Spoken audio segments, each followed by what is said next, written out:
Good morning, ma'am, sir.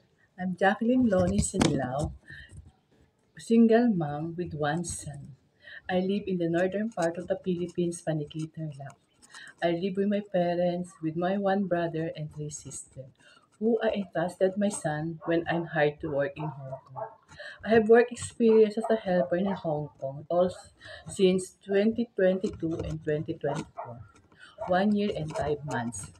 I can finish my contract because they terminate me because the mother of my employer can understand each other. He don't know how to speak in English, but me I try to speak in Chinese, but he don't understand me. Sir, ma'am, I want to work in Hong Kong again for my son's future. If you hire me, I will treat your family as my second family in Hong Kong. I hope I can come and work again in Hong Kong. Thank you very much, sir, ma'am.